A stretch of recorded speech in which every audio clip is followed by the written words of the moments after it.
Hello and good afternoon, and a very warm welcome to you all this evening. My name is Helen Burns. I'm Programme Administrator and Careers and Alumni Advisor with the University of Manchester Middle East Centre, and I'm also your moderator for today. I would like to welcome you to this very special meet and greet webinar from the University of Manchester Middle East Centre, especially for those who are joining or have applied for the next intake for the Manchester Global Part-Time MBA starting in July 2021. We are delighted to see you here today.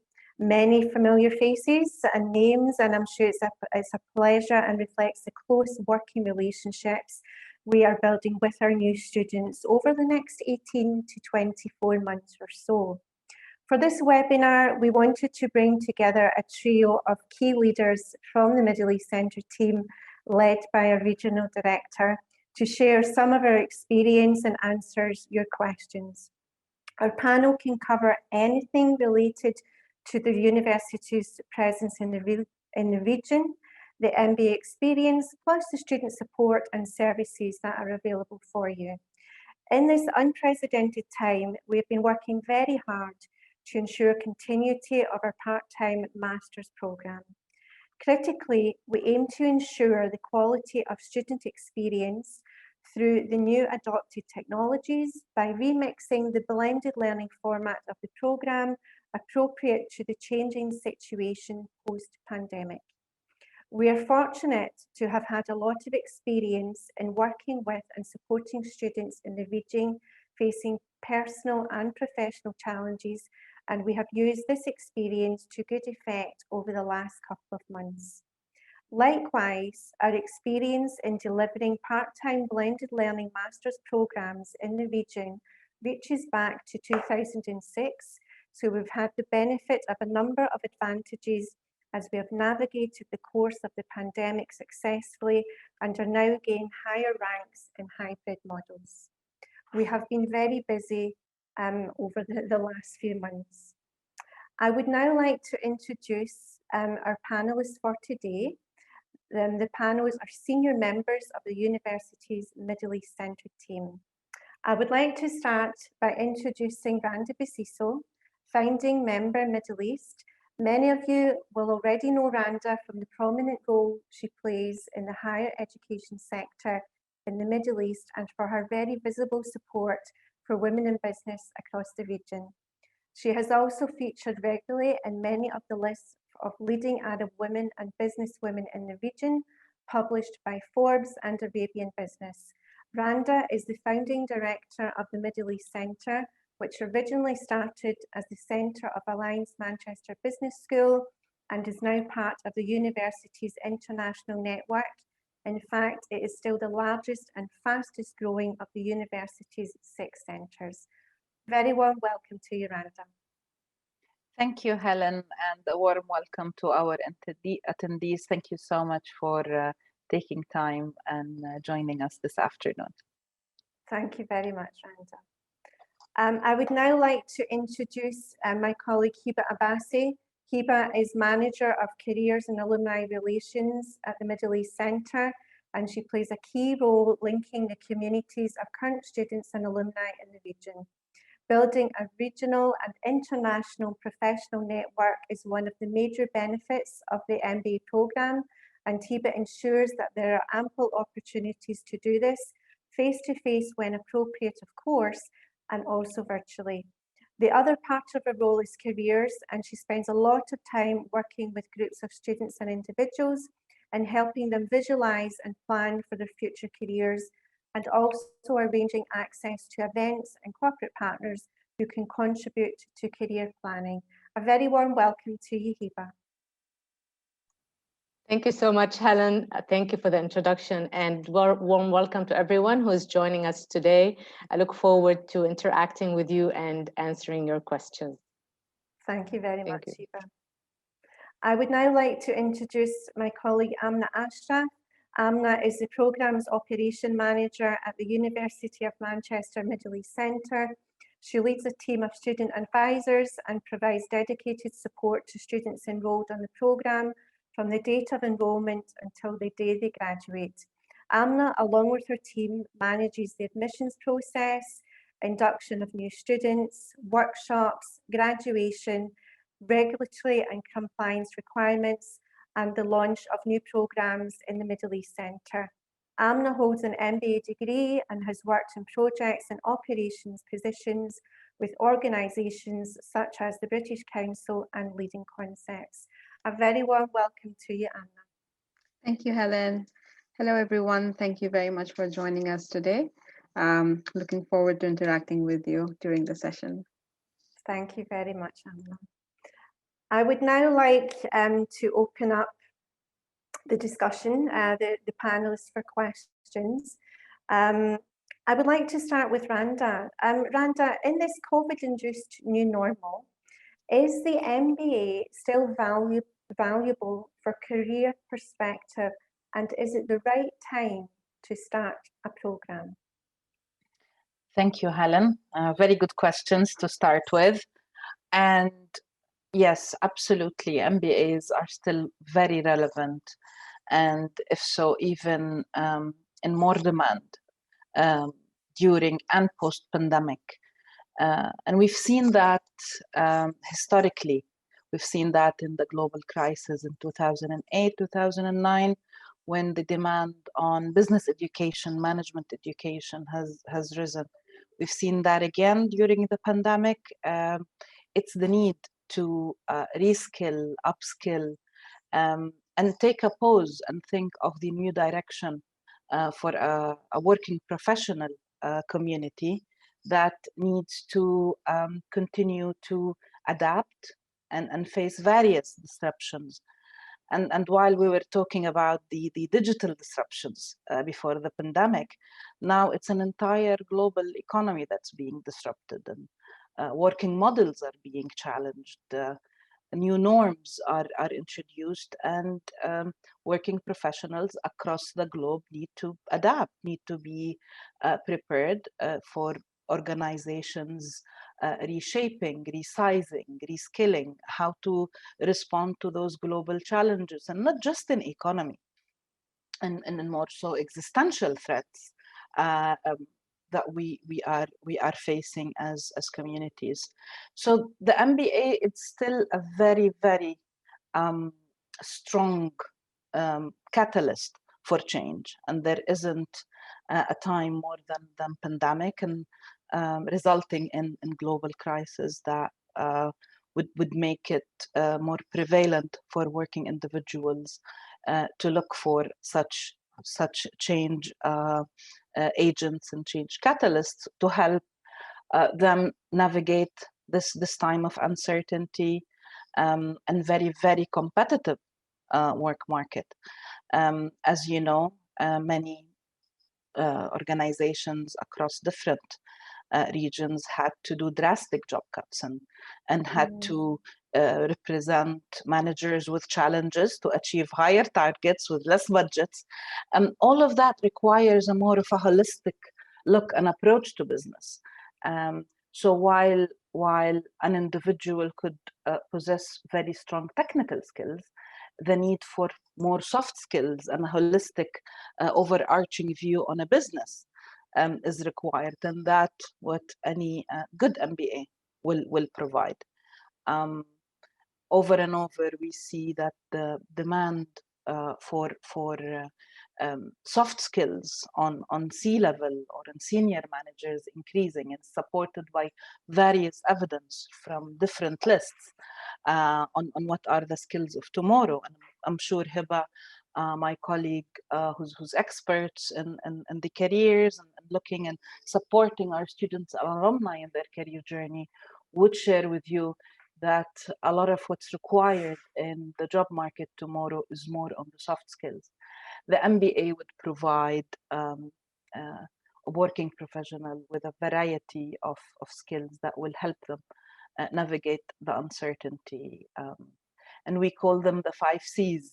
We took at communication, collaboration, confidence, and the confidence not just from creativity and critical thinking, and the confidence not just from increasing the knowledge, but being able to actually attain an MBA degree from a top school while succeeding at work and balancing life.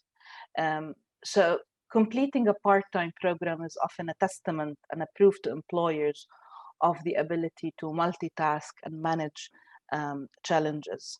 So yes, certainly still in demand, and certainly still a tool that will help various career aspirations, whether it's career promotion, whether it's competing for international posts within the same organization, or perhaps entrepreneurial ambitions. Many of our graduates move to open their own businesses, start their own companies after completing or while on the MBA. So different motivators, all career driven, and all have recently become more of a survival need. Good business education from a top quality institute, whether us or others that are offering MBAs in the region, would help our working professionals navigate those tough and tricky times. Thank you so much, Randa. If I could now raise a question to Amna. Amna, what initiatives has the Centre taken to support students to encourage the desired contact hours of study through the COVID years?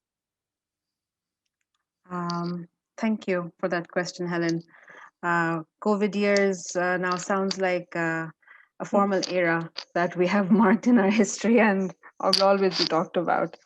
When COVID hit back in 2020, I mean, when things started to shake up a bit, I still remember we were very, very busy preparing for our face-to-face workshops for our students in March. And everything was set and everything was prepared, and suddenly we realized that we're entering a lockdown, and no one can travel, and our students won't be able to attend workshops face to face. But understanding the structure of the program, workshops is the key element of our program. This is the opportunity where our students come meet with each other, meet with academics, and they maximize their learning opportunity for their MBA program. However, being agile, being adaptable, we immediately moved to virtual workshops in March. We made sure that our students' progress was not interrupted. We did not want our students to slow down in their studies or take a break or cause any kind of hindrance in them progressing with their studies. So we ran our first ever virtual workshops back then when we went into a lockdown. And this was over a year ago, almost a year and a half.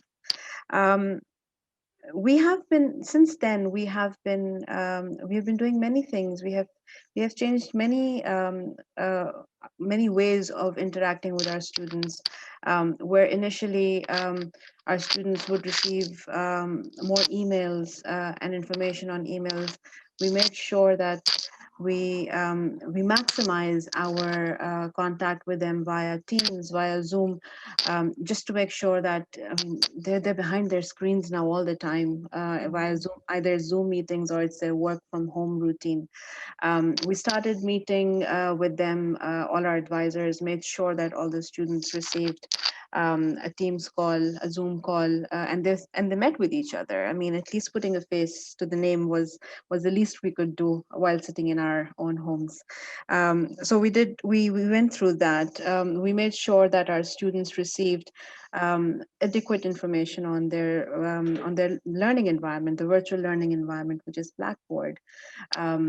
And for students coming back to education after a break and after having started their careers, usually it is very essential for them to start off at the right foot by understanding their learning environment, to understand how they're going to utilize the university's resources in a non-COVID situation. This would have been done via either face-to-face meetings in our offices or during the induction with our students. But of course, this was not the case for COVID. We went on to from virtual workshops, which was, of course, from March until September, we had completely virtual workshops. Moving on, when we saw that the regulations and the government was showing more confidence in terms of universities being allowed to open and for us to be able to conduct workshops in a hybrid manner, we went on with delivering our workshops hybrid. And that was the first time in January 2021 when we delivered our hybrid workshops. Now, hybrid is anyone and everyone who was able to travel and come to the center, they came and they attended the workshops in the venue. And everyone who could not travel, we still had the option of virtual workshops for them available, again, just to make sure that they do not lose out on their progress. For the hybrid workshops, we introduced the model of teaching assistants. So we have teaching assistants in our workshops, and they are our alumni from the university who have graduated from the program with flying colors and have made the most of our program. And they have implemented the learning from the program in their professional life and in their careers. And this is the best opportunity for them to give it back to the community of students. This has been really appreciated by students and by the academics who the teaching assistants offer support to. So this is another thing that we had started once we were able to do so. The hybrid workshops, we recently finished our hybrid workshops. The past few weeks have been very, very exciting. We've met a lot of our students. They were extremely excited to come back. But yes, COVID years still continue. They haven't ended yet, it seems. But as I said, we have been adapting. We have made sure that our students get the most of their student experience without any obstacles in their progression. Thank you so much, Amna. I actually have a video, short video to play, which gives you a taster of the hybrid workshops. I'll just play that just now for you. Thank you.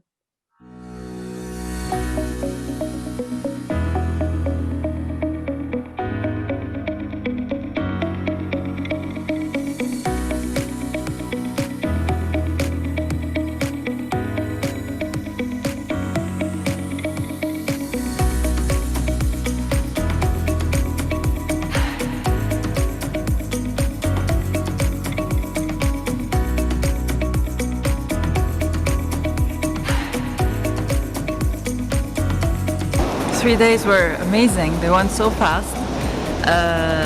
It actually exceeded my expectations. I wasn't expecting to enjoy it this much. And I look forward for our next workshop.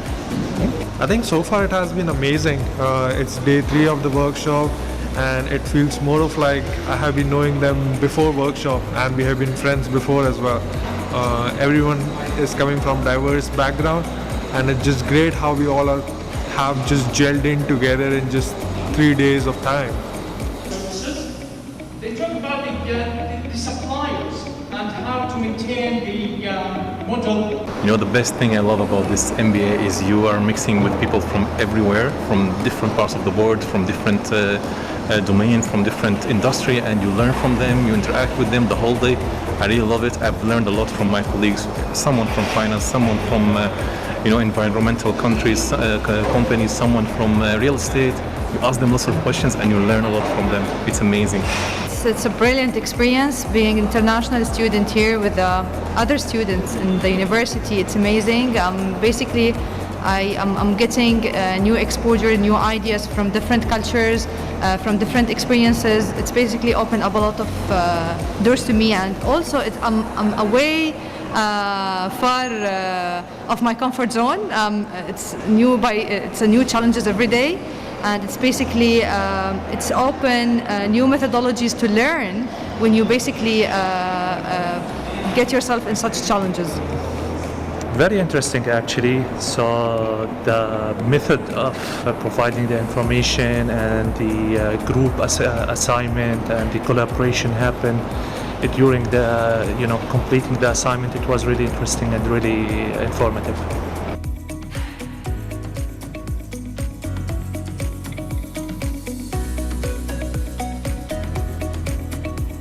Everybody was his objective and goal to add value to his career, as well as to understand the global network and connection, which is very, very, very win-win situation to understand the culture of the people and their mentality. From my perspective, I'm very, very glad to be a member of Manchester family, and I wish for all my fellows all the best in this workshop. I believe it's not only about the learning, and you learn as well from not only the tutors but from the people that you're working with. I had the pleasure to work with multiple teams during simulation and leading and managing in global environment.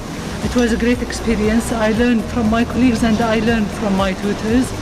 So I thought to come here actually, since travel is restricted nowadays, but alhamdulillah I managed to come. It's been remarkable. I mean, I almost didn't come, but I'm so glad I made the decision to come. I've met some wonderful people. The experience itself, I mean, my lecturer was Professor Nicholas. He's been, really good. The experience working in a group under pressure. I thought I wouldn't be able to, meet up with the challenge, but it's been a wonderful experience. I've enjoyed every single bit of it, and I can't wait to come back for the next workshop.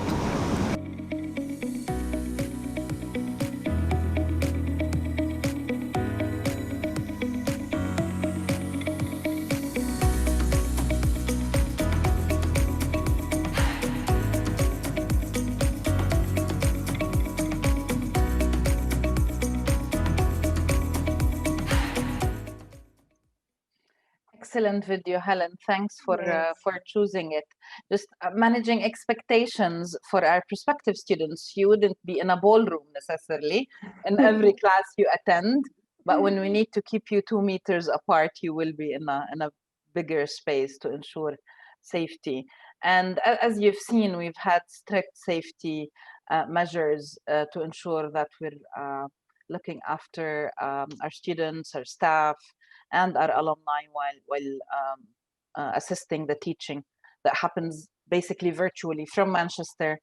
Our academics that they would have otherwise been with us, they've delivered these classes virtually with the presence of prominent alums in the region.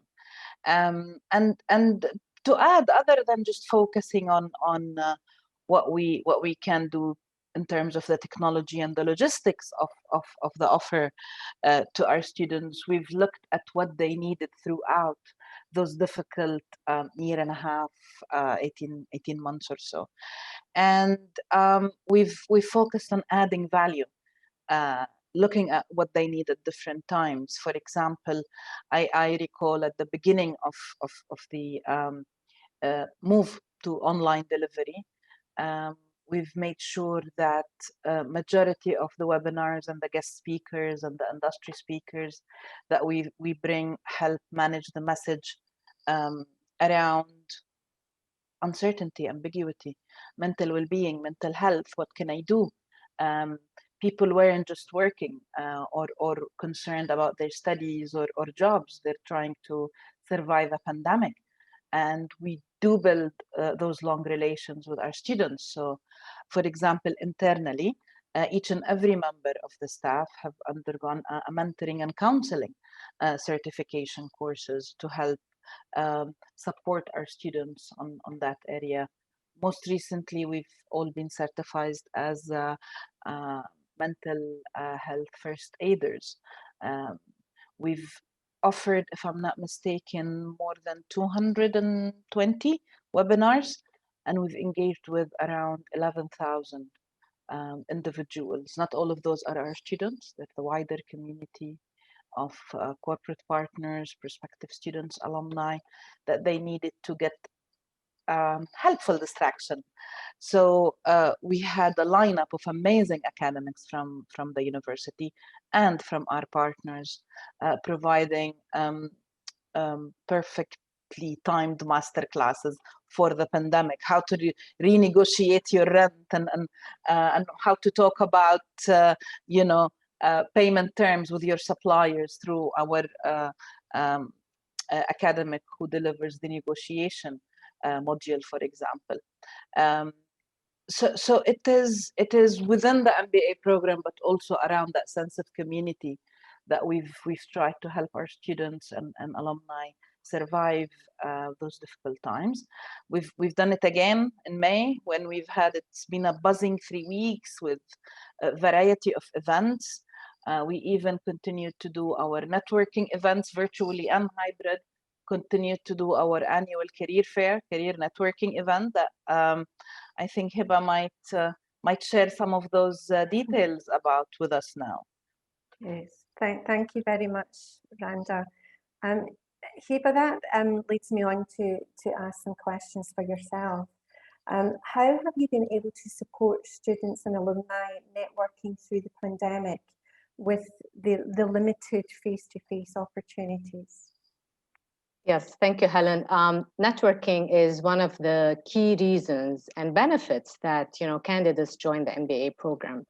And we as a university and as a business, we also implemented some of these top skills that are needed for businesses and individuals to survive, which is being agile, adaptable, and flexible. And therefore, we had to adapt our offerings to make them reachable to everyone across the world. If we cannot deliver face-to-face virtual networking events, then we're going to offer virtual networking events. And so we kind of changed our offerings and modified them to become all virtual. So the career service that typically focuses on providing sessions, industry speaker sessions, alumni speaker panels, these that were pre-COVID, these were face-to-face networking events, have shifted to become virtual networking events. So people could join us from across the Middle East, MENA region globally. We had people join our events from other centers. So our events became not only local, but also global. So we were able to expand our offerings beyond the local, I would say, candidates or the local attendees to go globally and offer it to everyone. So our service that included industry insights, alumni panels were offered virtually. The networking events were also offered virtually. So we had purely networking events that are set up for our students where they get to meet with our alumni, learn from them about entrepreneurship, learn from them about the specific industries that they're experts in. And we had breakout rooms where people had to had one-on-one meetings with our alumni or with our guest speakers and learn from them. We also, last year during 2020, we delivered the virtual career networking event, and we had about more than 200 people join us from across the region. And we had more than 10 corporates joining us and speaking to our students about the skills needed to find a job, they learned from them what are the top industries now, where to look for a job, how to look for a job, what are the skills needed, what is the learning that you're supposed to take on in order to progress in your career. So all our events were moved into virtual events. And we also had global initiatives with the university. So for instance, we had Manchester Virtual Run. And this was a run that the entire alumni and students of the university across the 6 centers in Shanghai, Hong Kong, Singapore, Brazil, Manchester, and Dubai were running virtually to break Guinness World Record. So our entire operations were adapted in order to suit the circumstances. And that's what a business and what a university and what our MBA candidates have become. They've become agile. They know that if they can't network in person, then they can network virtually. If they can't have a face-to-face career session with me or with any of the career representatives, career coaches, they can have a virtual career session. And the value and the quality of our offering has not changed. We wanted to ensure that all candidates who join the MBA program still benefit from our entire events, whether it's career events, whether it's alumni panels, whether it's industry sites, whether it's our skill development webinars, which we offer throughout the MBA program. And this, I don't know if you want to give me an opportunity to talk a little bit about our career service, which we offer and give you access to since you join. And the minute that you join the MBA program, you will have access to our industry speaker events. You will have access to personal development sessions and skill development webinars. And these are going to equip you with the skills and the know-how to navigate your career and to navigate your progression to the next future jobs. So in addition to that, we also offer employability sessions, and all these were running virtually. And we had to ensure to run purely networking events for students to network with one another, to build relationships with one another, and to strengthen the existing network, to expand it as well as build it. So we adapted, we shifted, and we had to make sure that we continue to offer what we offer without compromising the value of the MBA, without compromising our offerings. We had to shift our operation to make sure that everyone who joined the MBA program still benefits from the value that they gain. And not only that, we also had to make sure that we included, just like Randa said, we included the relevant sessions like the mental health awareness sessions that we ran, coping with anxiety, coping with COVID. We wanted to make sure that you're in the program, we understand that you're going through hard times. So we wanted to not only offer the learning from the MBA, not only offer career sessions, but we also offer very relevant sessions to the times that we live in. So our MBA program and our offerings as a careers and as alumni will include everything that is relevant to your day-to-day life, which includes your personal life, your working life, and your professional studies, which is inclusive.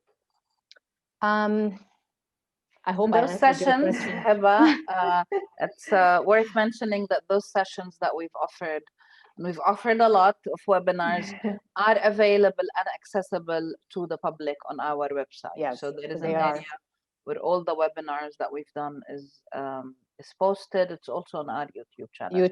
So feel free to actually go and visit and attend the ones that you might be relevant to you.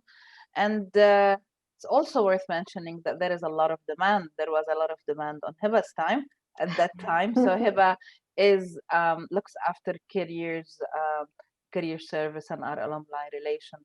And Hiba is a certified coach and an NLP expert. So she was in high demand working with our students on strategizing their next career move, but also preparing for a variety of challenges that they've faced in the job market. Hopefully you'll be able to book a session with Hiba as we welcome you as students. I can see questions are coming up on the chat, and I can see more people are joining. So maybe we could start the live questioning at the moment. Randa, there's actually a question for yourself from Amna Sami. He's asking, what are the key differentiators between business schools for MBAs in Dubai?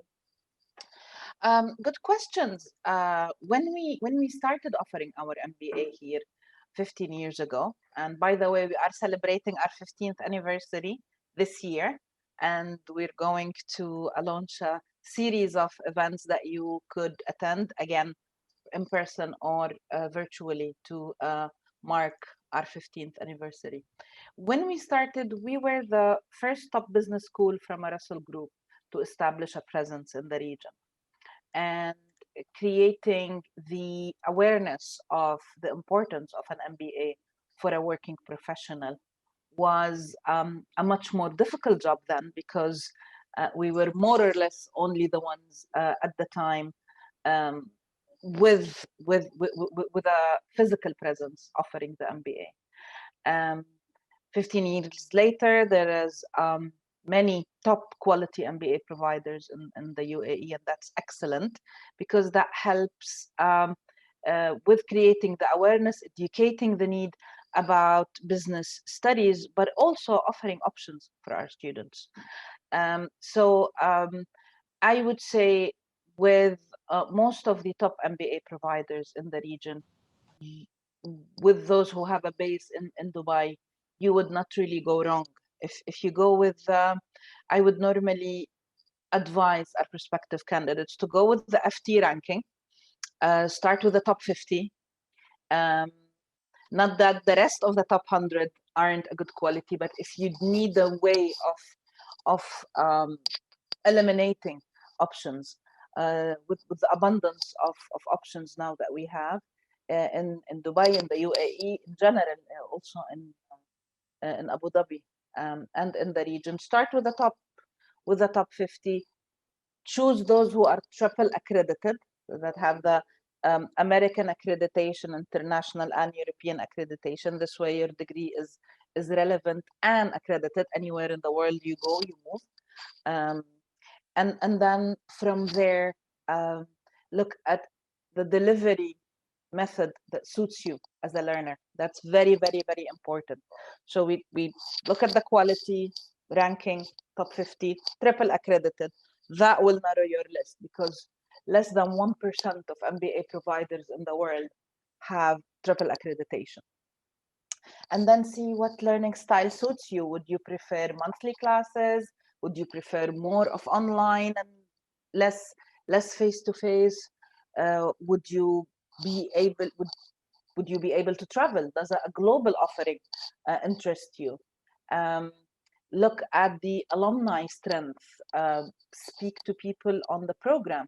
Talk to alumni. Check what they're doing years after graduation. Check the brand and the brand equity. It's very important that you're often gonna do an MBA once in your life, so you're going to invest a lot of time and effort, money.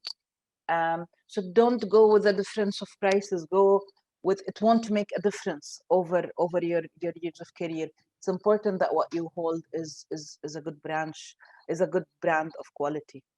In Dubai, there are excellent providers, London Business School, CAS. I just, at the risk of, but this is that I would personally think that they provide a good network and value for money at various stages of your career. Abu Dhabi, we have INSEAD. Again, go with the top 50, triple accredited. Look at an offering that suits you, and see where you go from now. I will obviously be biased to Manchester. The Manchester programs offer a more global footprint than many other providers, with access to 6 international networks, 6 international business contacts. So between Singapore, Hong Kong, Shanghai, Dubai, Manchester, and Brazil, Sao Paulo. It has a high degree of flexibility that I know from contacts that I know that might be doing other programs, in a sense that the program is designed for working professional, as opposed to being an extension of a full-time offering. And it has a very, very strong alumni base. I know that ours is the largest MBA community to date in the region. We've graduated more than 1,800 over the past 15 years, and we're known to many multinationals as a branch of as a brand of quality. So having said that, you can't go wrong with any of the names that I've mentioned. Thank you very much, Randa. And please, if you do have any questions, please do feel free to unmute yourself and you can ask your question. I have one question for Amna.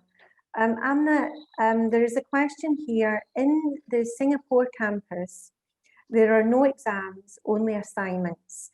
Can Dubai campus implement this technique in evaluation? Oh, wish granted. Yes, we do. So the way the global MBA works is that by virtue of the name is the global MBA, which means all students across the globe receive the same MBA degree. They go through the same MBA content, the same materials for each and every course that they study, and the assessment techniques are also exactly the same. They're all devised by Alliance Manchester Business School, the University of Manchester, and the international centers do not modify any content or any assessment criteria for the courses that they run. This is the MBA global MBA program from the University of Manchester in Manchester, and the degree certificate that you receive at the end of your program also comes directly from Manchester, and it is the same certificate that you receive at the end that the full-time students receive that study on campus. But to directly answer your question, yes, there were times when examinations were a part of the assessment criteria of the MBA program. However, now with the evolution of the global MBA program, the assessment technique specifically for the MBA program is now assessments only, assignments. Of course, the workshops are assessed. So your work in the workshop, your group work, your group presentations in the workshop also contribute towards the credits of each module that you study. And then students are required to submit a final individual assignment at the end of each course that they study in each term. So there are no more exams. There you would have to submit assignments for each course that you study on the MBA program. Thank you very much. And the reason we have one program, one degree, one content, is to enable your movement as a global working professional. Some students start their program in Dubai, finish it in Manchester, start in Singapore, and move across different. So when there was exams in Dubai, it was exams across the program in all locations. When there aren't, and that it's the same. So we ensure that your experience doesn't vary academically in terms of content, regardless wherever you are.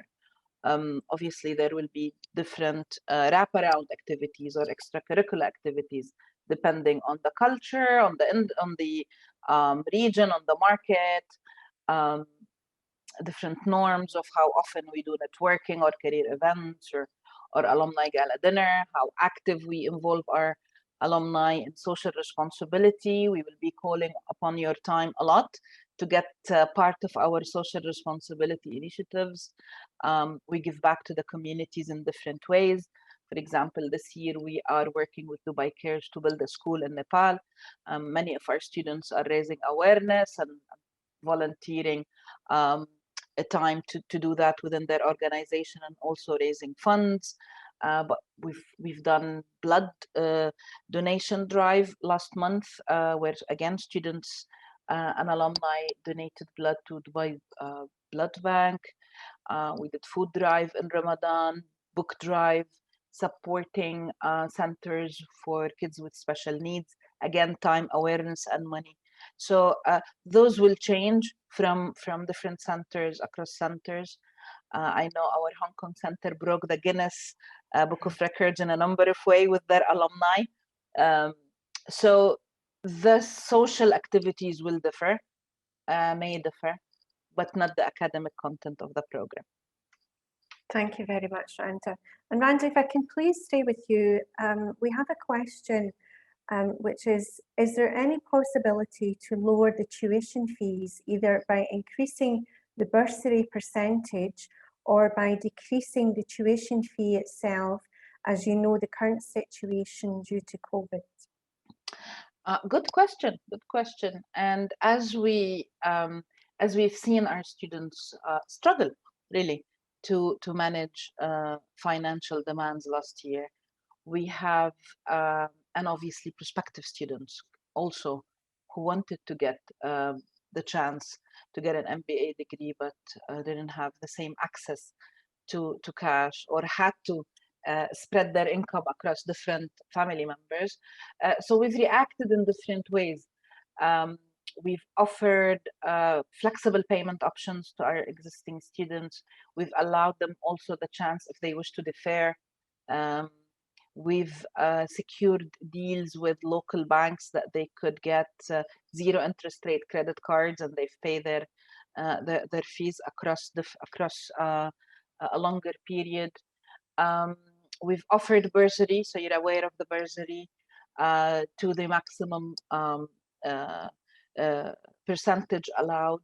But most importantly, we've added different layers of benefit to students. So we've increased value by allowing students to take additional modules free of charge after they graduate.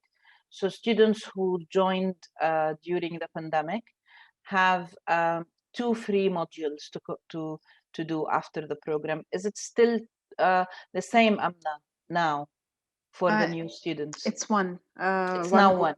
Yes, one postgrad. Okay. Yeah. So one free elective after now for this intake. Because we hope that we will continue to offer the hybrid, even if some of our students can't. But then we really hope that we'll resume the face-to-face and business as usual. So again, we focused on a combination of facilitating flexible payment options, reducing or offering bursaries for new students, allowing others to pay in installments, those who have already signed up on the program, and adding value as opposed to offering bigger discounts or fee reduction. Thank you very much, Randa. There is a question from Ahmed Sami. Ahmed, would you be comfortable to unmute yourself to raise your next question if you're happy to do so, or I can raise it here for you? Yeah, sure, no problem. Thank you. You hear me, right? Yes, I can hear you. Thank you so much. Sure. First of all, let me thank you first for answering my question with very honest and direct answers. My question was regarding the difference between schools in UAE. This was super honest and good. Yeah, thanks a lot. Ahmed Sami حضرتك. Yeah, Ahlan. Yeah, exactly. pleasure. Yeah, my pleasure as well. So my, which has encouraged me to ask the second question, which is a bit basic question, which difference between executive MBA and global MBA. I'm in a very early stage of exploring, so that's why maybe my questions are very it's really pigeonholes and packaging. That's the honest answer.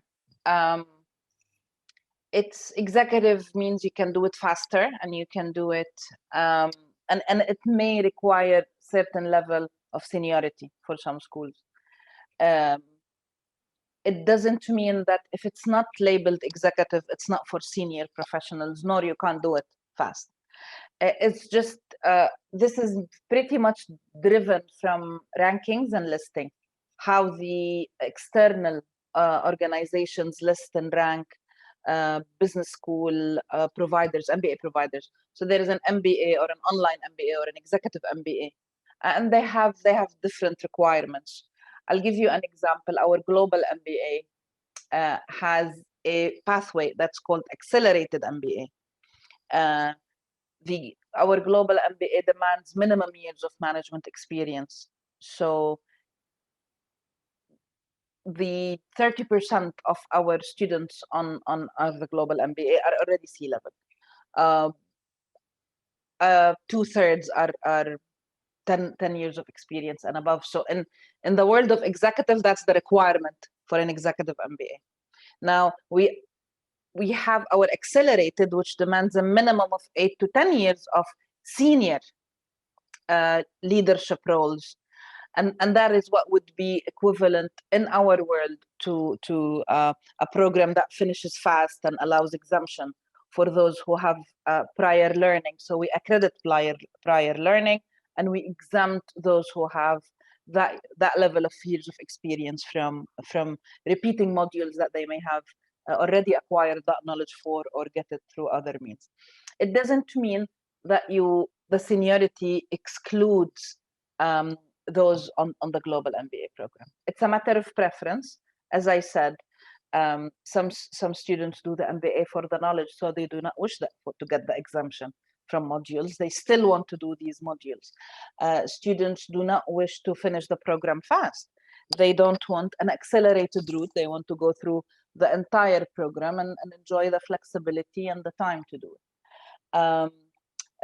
So actually, we will be launching a global MBA, a global executive MBA program, in addition to our MBA, the global MBA that we have, which is similar to the global accelerated, which some of you may have inquired on. It's a closed cohort, and it dictates that our students move around the globe in a certain order, while the global MBA is still would have those senior individuals, but it doesn't dictate when they go and travel across the globe. They can still travel if they want, but they don't have to.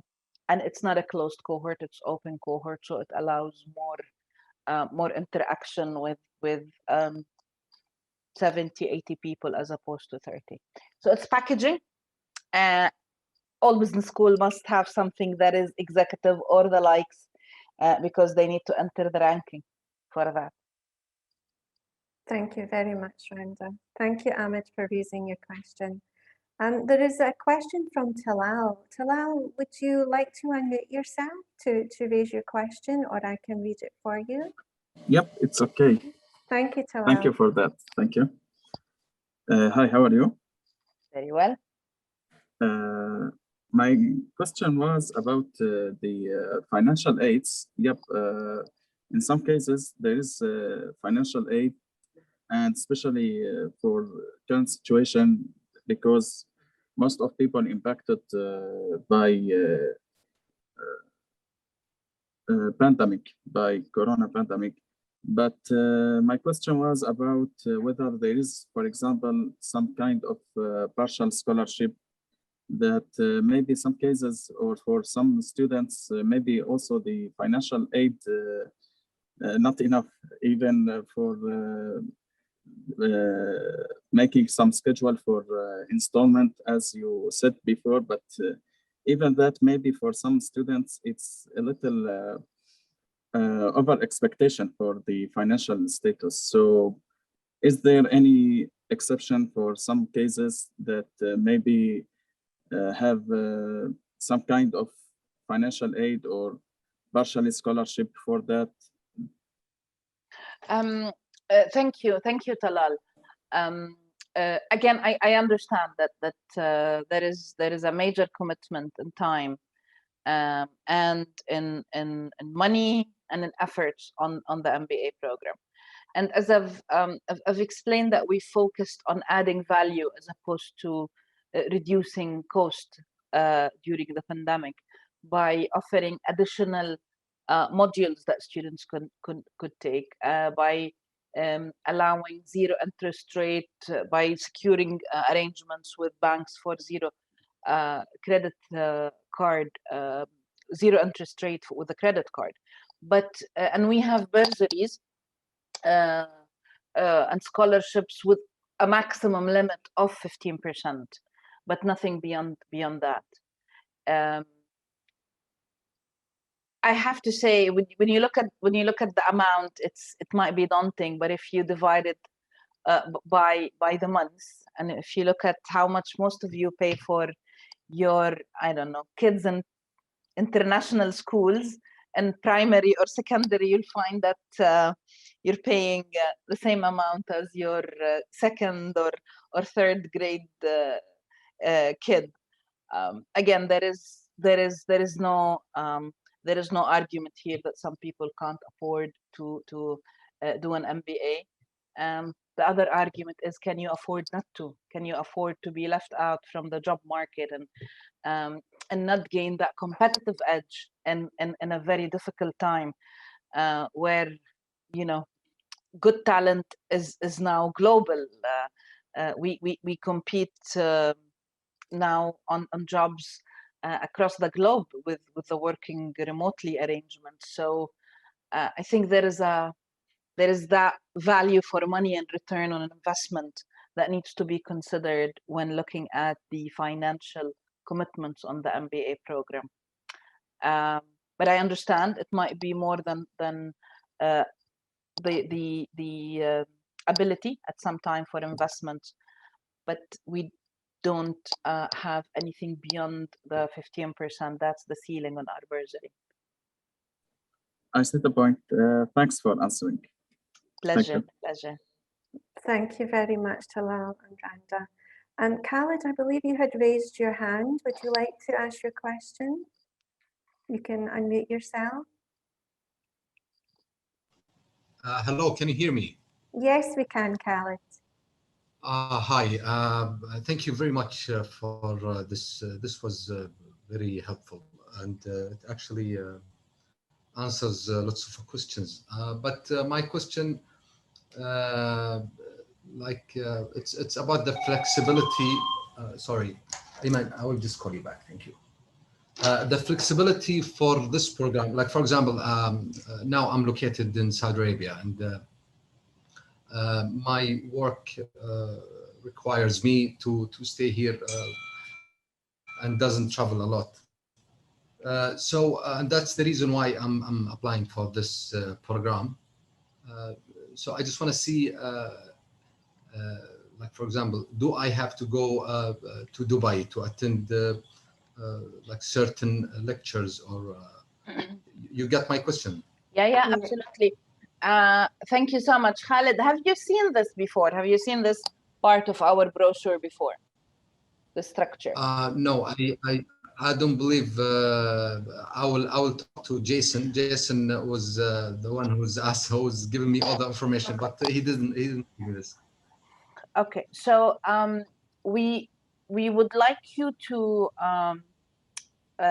come to Dubai, travel either to Dubai or to any of our local centers for your residential part of the MBA, for the face-to-face element, which is the heart of the MBA. And what we've been trying to explain is how we were working hard to try and replace that interaction with the academics and learning from your fellow students and classmates, and you learn from them as much as you will learn from the academics. Now, however, because of the program being designed for working professionals, we don't ask you to come and attend weekly classes or weekends or monthly. They're set as a block. We share the dates with you well in advance, so you can take this time as off. So in the first year, we ask for 17 days. And there are 5 days at the beginning of the program.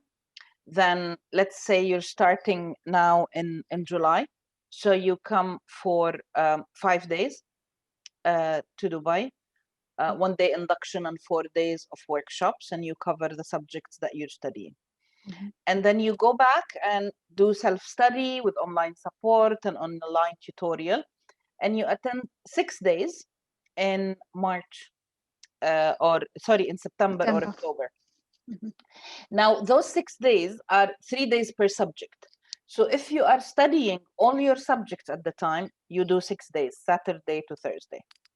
If you decided to go with a reduced workload because you can't travel, you can defer one of your modules and do only 3 days. So it's 3 days of face-to-face per subject for your core modules. Then you go back, self-study, online support, and you do 3 days per subject for 2 subjects in March of the following year. So that's another 6 days. So that's the 17 days. The following year, the second year, we only need 13 days throughout the year. And that's 6 days in September time, 3 days per subject, and then another 3 days in March and April. Now, those days could be reduced by 9 if you choose online electives. So you don't have to do all your electives face-to-face. We have some online electives that you can opt to instead of doing all of them. So it is 17 days plus 13, so that's 30, or it could be 21 if you will do some online electives. Now, if you will choose to spread the workload and go with a reduced workload and not finish the program over 2 years, you will do less workshops because you will you will be able to delay the timing of your workshops. That means you'll finish in 2.5 years or 3 or 4. You have up to 5 years to finish your MBA. We don't recommend that you go up to 5 by planning. Maybe, I don't know, 3, and leave some for, emergencies when you do have to defer or interrupt. So there is flexibility that you don't have to take all your modules, so you don't have to do all the travel. But if you do, we want from you 5 days, and then you go back after 3-4 months and you do 6 days. Then after 6 months, you do another 6 days. And then after 6 months, you do either 3 days or 9. No, that's great. Thank you so much. Pleasure. Thank you very much, Khaled, for your question. Hope I'm saying the name correctly. I believe, Mose, you have raised your hand. Would you like to unmute yourself? Yeah. Hello. Hello, assalamu alaikum, and good evening, everybody. Good evening. Yeah. Firstly, I want to thank all of you for conducting this session. It has been quite informative for all of us. And I have 2 questions basically. My first question is that I heard Ms. Randa say that we can attend different courses of the program in different cities, wherever the AMBS has an office or a school. So is that only limited for the electives, or can we attend other courses or lectures in, for example, Manchester as well?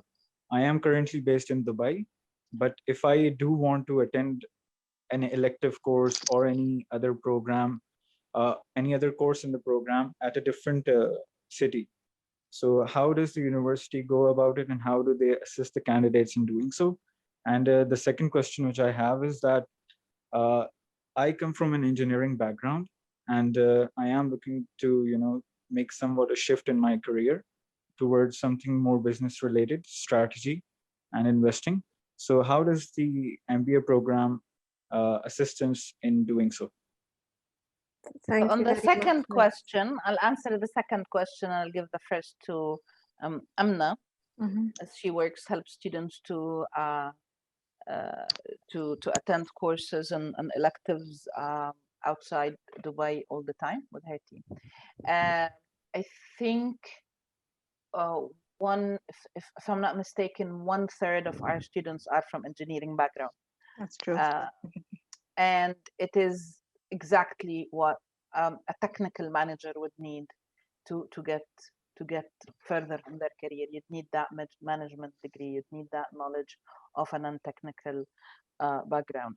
So that's one of the main motivators to actually do an MBA, and the MBA is designed to challenge that. To go to, if you're not from a financial background, you should, in my opinion, take finance electives. But then you'll have to do financial accounting, and you have to do management accounting, and you have to do that as part of your core. Similarly, from engineers and coming from those technical backgrounds, you have to do the marketing and strategy and economy. And guys, you're going to struggle to answer a question in more than 300 words because you've been trained to answer very, very precise, while we ask you to answer in 2,000 words. It will teach you to do that. So it's majority of our, as I said, 1/3 of our students come from technical background, and the program challenges them and changes and transforms their knowledge and give them this transferable set of skills. It will be good to ask your counselor to introduce you to some of our students from a technical background and see how does that program help you. And you'll be mindful of that. So where you will do some modules that you're very familiar with, excellent. you'll do those very, very easily. You'll sail through them and score well. Others will challenge you. You spend more time studying them and get study groups to assist you. So it's challenging. It will transform you, definitely transform you. You'll hear that a lot. You'll hear the transformation journey and what the MBA does to you. And we keep saying it just changes the way you look at life.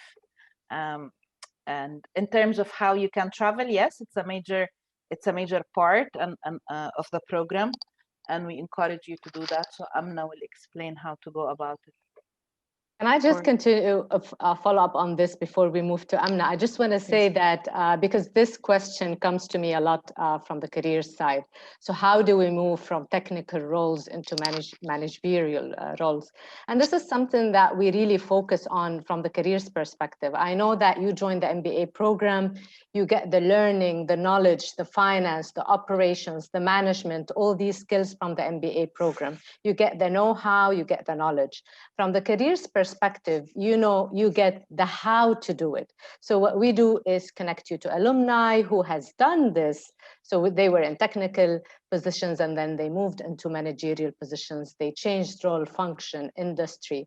And what we try to do is also focus on helping you navigate this step, whether gaining skills, gaining knowledge through the webinars that we offer and the sessions that we offer. We help you with the interviews, how to answer an interview, situational interviews, behavioral interviews, all these that are required for you to take your next step. So we prepare you in terms of the job market, in terms of employability, how to write your CV, how to make yourself searchable, how to have that perfect LinkedIn profile that would attract people, how to focus on the skills that are required for managerial positions. So we do all this. It's also part of the career service, and I'll explain more about that when we come to the career service. I'm sorry, I jumped in. No, that's perfect. No, thank you very much for that. To answer your question about workshops locations, the default design of the program is such that the first year workshops are to be taken in your admin base, which is your home center. And in the second year, when you do your electives, you have the option of taking your elective workshops in whichever center you wish to attend. And I'll explain the reason why this is the case. So just to give you a bit of comfort, the whole program design is, the program is designed for students to be successful. Nothing in the program design is set to fail students. Now, when you start a program, and if you would have seen the program structure, you will see that you will be studying your live business project in the second year. Now, live business project is a one-year-long program, one-year-long course, sorry. And that requires you to work in a group. It's a self-select group, which means that you have the responsibility of choosing your group members to make sure that you succeed at the 45 credit live business project course, which is really the gist of your entire MBA program. So it's a very crucial course. The reason why we say that attend the first year workshops in your home center is because this is where you will be, these are the students that you will potentially form your live business project group with. These are the students that you will identify from the first day of your welcome event till moving on and noticing them and observing them every workshop that you attend with them to see which skill sets would you require in your group member to make sure that you achieve the success that you want to achieve in your live business project and hence your global MBA program. So it is really highly recommended for this very reason that you attend your first year workshops in your home center with your cohort from your admin base and start identifying from the very first meeting onwards your group members for your live business project, which will really be very, very beneficial for your MBA program. Having said that, there have been exceptions where any student who, for instance, during the workshop dates had to travel to Singapore for business.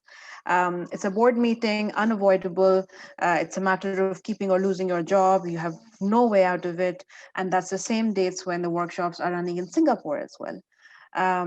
So can you take the workshops in Singapore? Yes, we can arrange for you to do that. But that's, again, as I said, that these are exceptional situations where we do facilitate our students to be able to take their workshops in the first year for the core modules in any other center. But the default position, as I said, is first year in your admin base and second year in any other international center. I hope that answers Moise. Thank you. Yeah, Thank you very thanks much. to all of you. Thank you so much. I'm very much aware of the time. The time is going on. So I would like to move on to Randa, if I may. Randa, the Middle East Centre is in its 15th glorious year of establishment. How has the MBA evolved over the last 15 years? And if you could share some insights into the journey so far and how you see the Middle East Centre's vision for the coming years. Thank you so much, and happy question to talk about how over the years we were able to leave an impact to our society and to our students' lives and transform them, and in doing so transform the organizations they work with and obviously their communities. The program itself is a reflection of the business world, and as fast as the disruption and economies and business models and businesses and ways of doing business through our various partnerships in the industry, us listening to students, representatives, and alumni, we keep our programs relevant. We update the content, we update the mode of delivery, we reflect that in a variety of ways, not just from a technology and tools, but also when and how deep do we offer options for various students on their journey, how we could personalize it while we keep still the same program. We have added recently electives and in all things that are digital marketing, Internet of Things, fintech, and we keep doing that, and we evolve our program, and our academics play a central role in this. Our academics, as the program, are very global. They have a mandate to do consultancy work and with the private sector. So they're not bringing the theory, but also the application of those theories. The program is known for the Manchester method, way of delivery. Now the Manchester method is learning by doing. And we continue to do that by allowing students to apply what they're learning there and then on their life projects or assignments. They do that based on a data from their jobs, problems, case studies, or even working on planned private business that they want to set up. As I said, we've changed how we deliver it. We've adapted to the digital revolution and technology heavily. We've covered some examples. For example, the exams. There used to be written exams, 3 hours, the open book written exams. They're assessment now. A program used to be 3.5 years by design. It's been redesigned and reduced to a shorter period over the years. We've added different international locations. We've added modules like the business simulations, where as a group you will be working on problems with other members in a virtual world, taking different roles that you're not familiar with. And certainly by injecting the program with a variety of local industry knowledge through our extracurricular activities. So if you're here, you'll be if you're based in this region, you'll have access to many of the guest speaker series that Hiba mentioned as part of our career service. You'll be able to listen to alumni in a variety of industries and have access to those, be part of projects that could impact the way your future plan in terms of career is going to happen. What we plan for the future is continue to hopefully make an impact through access to knowledge, access to top quality teaching, continue to produce socially responsible students. It's the main three main goals of the university are around excellence in teaching, research, discovery, and social responsibility. And that is a unique feature of our university, that social responsibility is one of our main strategic goals. And you'll find that you'll be learning that good business, responsible business is also a profitable business. And we aim to do that through a variety of ways that are injected in the program. As the University of Manchester here in the Middle East Center, we have launched more programs, different programs than the MBA. So we have introduced healthcare masters, engineering masters, real estate masters, and education leadership. So we're expanding our offering, and by doing so, we're also expanding the network of alumni that you are part of. And as I said, you will be invited to take part in some of our social initiatives and social responsibility projects over the coming months if you decide to join our community. Thank you very much, Randa. I'm very much aware of the time, so I would now like to just share some information with you about one of the initiatives that we have with Dubai Cares. Dubai Cares is a UAE-based global philanthropic organization. It was founded in September 2019. This 19th of September 2007 by Mohammed bin Rashid Al Maktoum, Vice President and Prime Minister of the UAE and ruler of Dubai.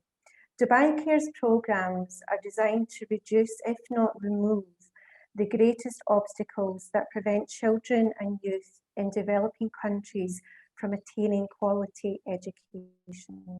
The University of Manchester has joined hands with Dubai Cares to promote their Adopt a School campaign as part of social responsibility activity. The campaign aims to raise funds which will be used to build a school in Nepal, facilitating quality education to the children of Nepal. We have a few minutes video here which I will now play, and if you're interested you may reach out to us. I will share the link within the chat box so that you can take note of that. I will just play the video for you now.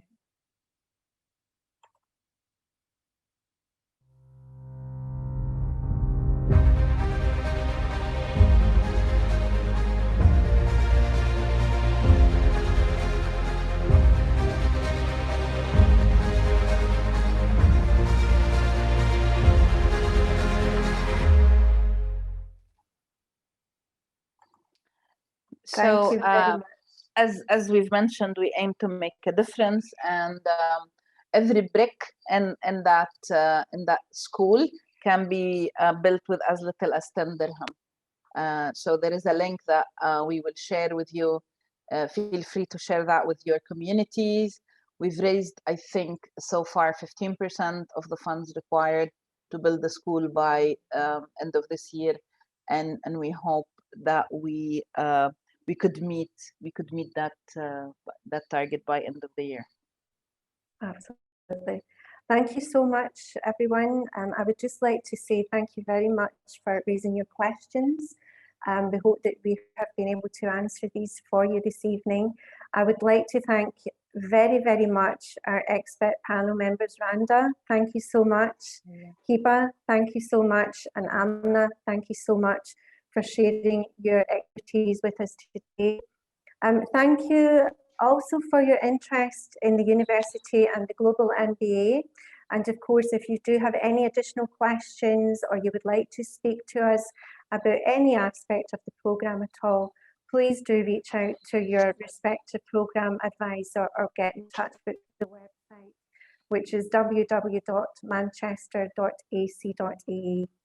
Please do take care of yourselves and each other, and we look forward to speaking and seeing you again all very soon, and welcome you as students in July to the Middle East Centre. Take care and enjoy your evening.